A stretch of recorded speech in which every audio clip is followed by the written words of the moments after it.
um erro. A gente estava falando sobre a questão da política e do satanismo. Né? Você entende que todos os que estão sendo os manipuladores dessa agenda satânica, eles têm conhecimento que estão fazendo por Satanás ou não? Muitos deles estão agindo só pelo ego, pela vaidade deles, por querer algo carnal. Eles entendem que todos fazem parte de um pacto maior? Às vezes, professora Karina, alguns seguem essa agenda sem nem saber. Basta, por exemplo, que uma professora siga a cartilha de Paulo Freire, que ela está servindo a Satanás sem saber, por mais bem intencionada que ela seja. Paulo Freire, por exemplo, é alguém que traz para dentro da sala de aula uma lógica satânica de divisão entre opressor e oprimido. O professor é o opressor. Então, essa professora, bem intencionada, muitas vezes até na igreja, mas que foi para um curso de pedagogia que ensina unicamente essas metodologias satânicas, está sendo usada sem saber. Nós temos que abrir os olhos dessas pessoas para que elas saibam. Não é verdade? E os maiores, os que estão em cargos mais altos? Pois é, existem 3 correntes grandes que servem à destruição do cristianismo, vamos dizer assim, certo? Um é o comunismo, outra é o que eu chamo de rentismo globalista e a terceira é o Islã. Essas 3 correntes que são globalistas, elas querem dominar o mundo. Para que elas façam isso, elas têm uma missão. Qual é a missão? Descristianizar o Ocidente. Então, essas correntes são contra o cristianismo. Contra o cristianismo. Não é? Agora, quem tem pacto, quem não tem, eu não posso chegar a tanto. E lhe dizer quem tem e quem não tem. Mas as correntes ideológicas, as ideias, esses grupos ideológicos só prosperam no intuito de descristianizar o Ocidente. E é o que tem feito. Mas isso em nome do Deus deles? Ou porque não crê que existe vida eterna? Ou qual que seria a visão daquele que só pensa aqui no agora? O comunismo, por exemplo, existe o Deus que é o Estado, né? Enaltece um Deus que é o Estado. Então, as visões comunistas, elas não se incomodam com o único e verdadeiro Deus que dá dignidade à vida humana, por exemplo. Então, elas defendem assassinato intrauterino, que se chama aborto, e hoje já querem chamar de direito reprodutivo, quanto nem direito é, muito menos reprodutivo. Então defende a família, enfraquecimento da família, feminização do homem. Os homens hoje não são mais homens. Eu não estou falando de homossexuais, não. Estou falando de homens que não tomam a postura de homens no casamento, não tomam a liderança, colocam a mulher na frente do problema para resolver. Homens que não se colocam como alguém que deve liderar, proteger e prover. A ideia de machismo tóxico é uma ideia falsa. Não existe masculinidade tóxica. Existe machismo, que é errado. Mas masculinidade tóxica não existe. Excesso de masculinidade, excesso de proteção, provisão, excesso de coisas boas. Um homem que bate numa mulher é um criminoso. Aí você veja que muda o conceito, ataca o conceito, e a masculinidade hoje, em excesso, é tida como algo negativo, como é algo extremamente positivo. Nós precisamos de mais masculinidade no mundo. Então os homens deixam de ser homens, as mães criando os filhos como se homens não fossem. Eu falo brincando, mas é verdade, às vezes uma mãe chega para um menino e diz assim: menino, saia do sereno, sabe como é isso? Se uma criança não enfrenta o sereno, um homem, ele vai enfrentar o que na vida? Mas você crê que muitas mulheres estão se ligando assim, a homens fracos?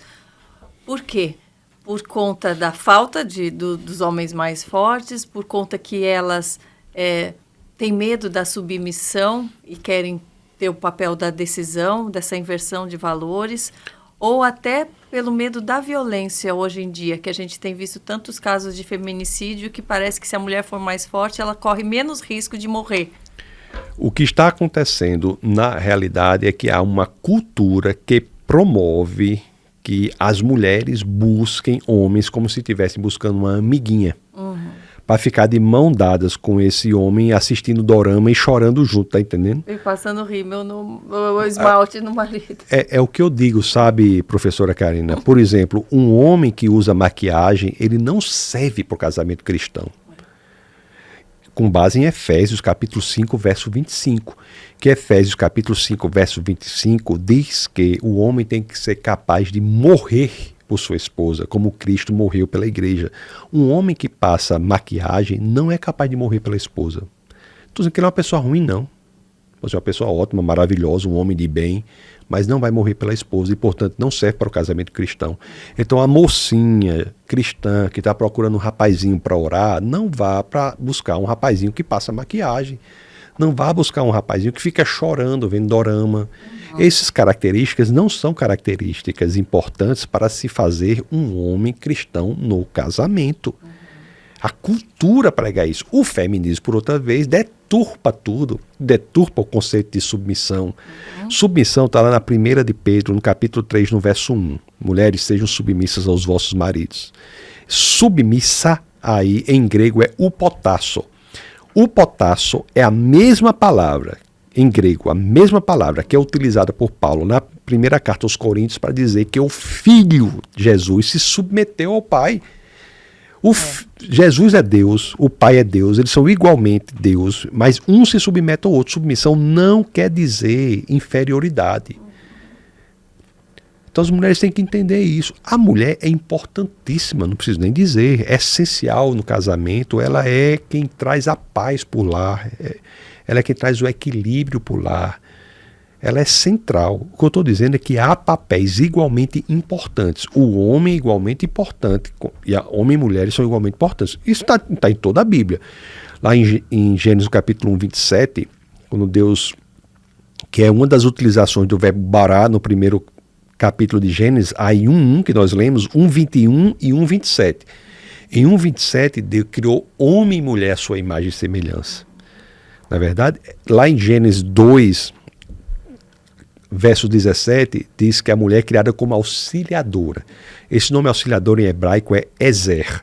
Ezer aparece 16 vezes no Antigo Testamento. Apenas 2 das 16 vezes fala de Eva como auxiliadora de Adão. As outras 14 vezes o verbo Ezer aparece dizendo, sabe de quem como auxiliador? O próprio Deus, como auxiliador sustentador de Israel. Então a mesma palavra auxiliadora que a Bíblia fala da mulher, ela fala 7 vezes mais de Deus. E a mesma palavra, lá na 1 de Pedro, de submissa, que fala da mulher, fala do próprio Jesus. Então, o papel da mulher é central. Agora, a mulher, ela é mais frágil do que o homem, tanto fisicamente quanto emocionalmente. Ela não é mais frágil intelectualmente. Muitas vezes é muito mais inteligente. Certo? Agora, fisicamente e emocionalmente, ela é mais frágil. Ela não é para ficar na liderança. Se ela ficar, ela vai sofrer. A mulher é uma leoa.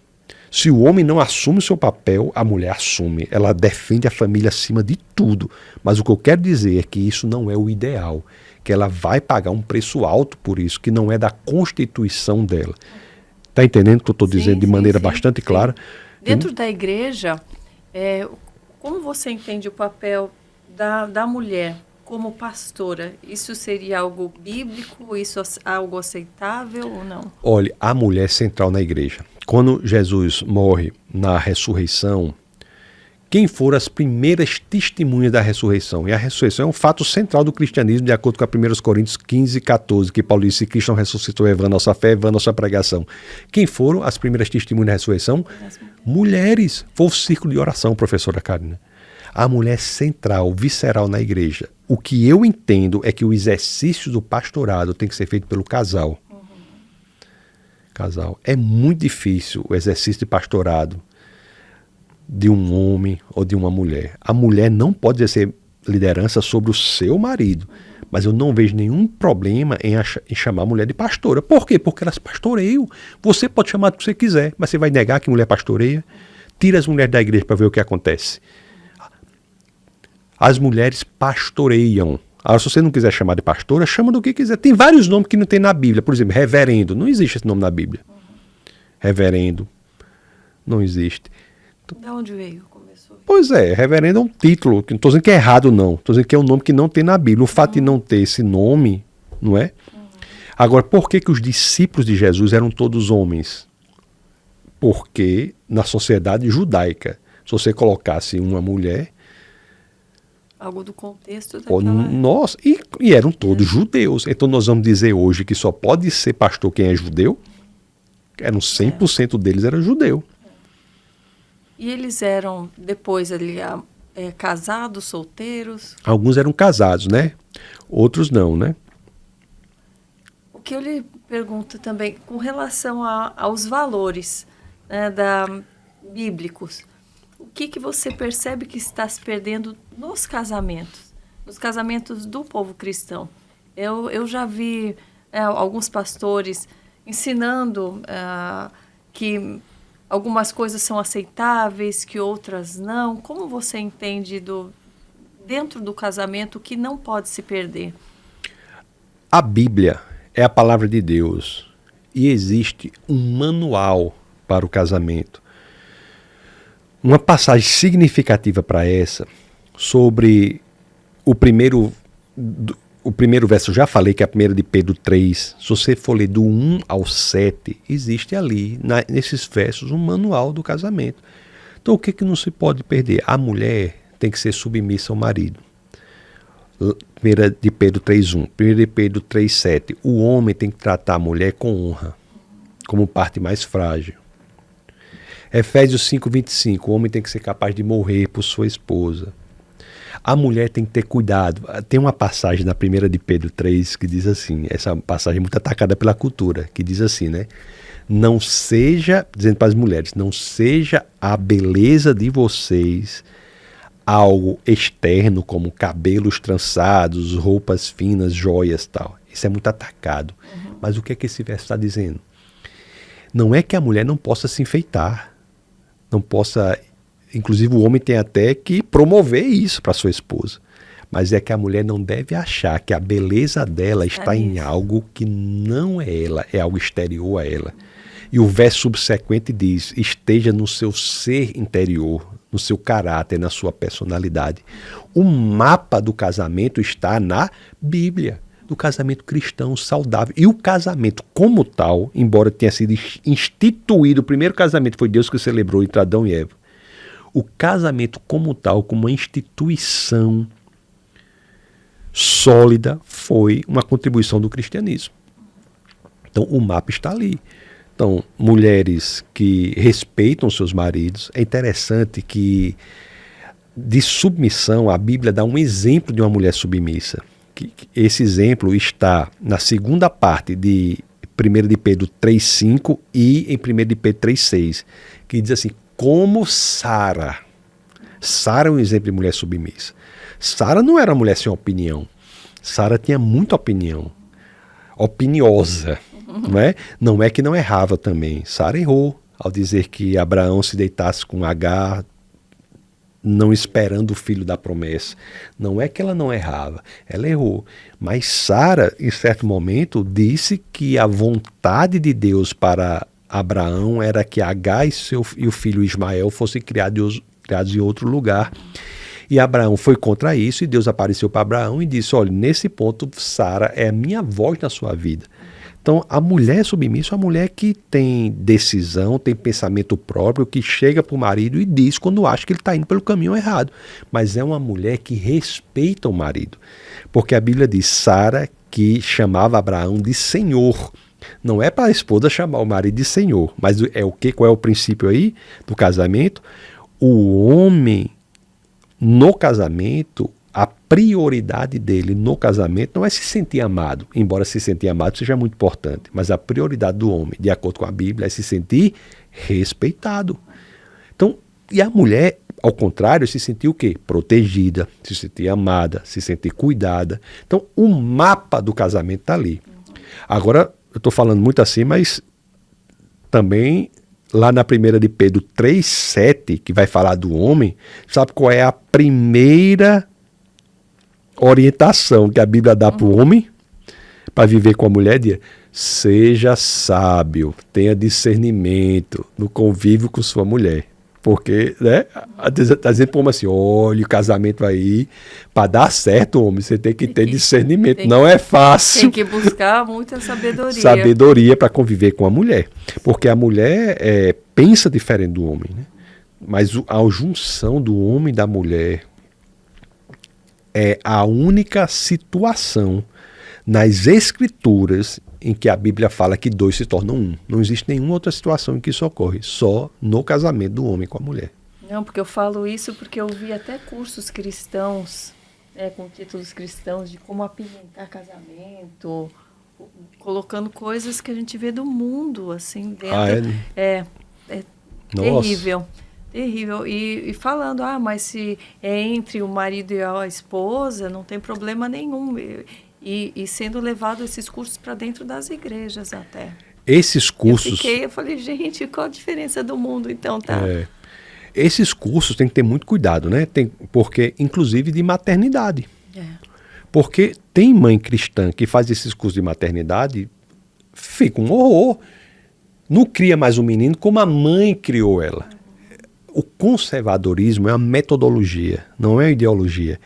É a metodologia que diz o seguinte: mantenha os valores que foram aprovados no teste do tempo. Se você quer criar seu filho, crie como sua mãe criou você. Não deu certo? Não é que você não possa mudar alguma coisa, mas é que você tem que dar valor àquilo. Aquilo que deu certo. O que o progressismo diz é o seguinte: abandone tudo e aqui está uma nova maneira de você fazer. E por isso que tem pessoas neuróticas. Tem menino que só pode comer tantos biscoitos, 2 biscoitos e meio até 7 horas, de 7. É uma coisa toda louca, tem que dormir. Nossa, entendeu? Fica um fardo.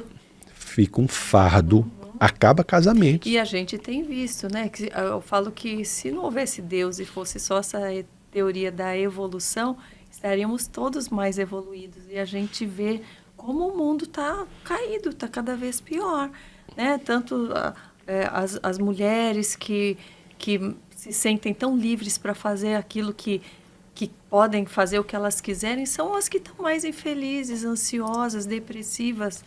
Então, e por aí vai. O ser humano ele só está indo para baixo, né? Com o achismo dele, com as teorias próprias, né? Exatamente. Quando você tira Deus e coloca a si próprio no lugar dele, as consequências são essas. Deus diz, então, veja...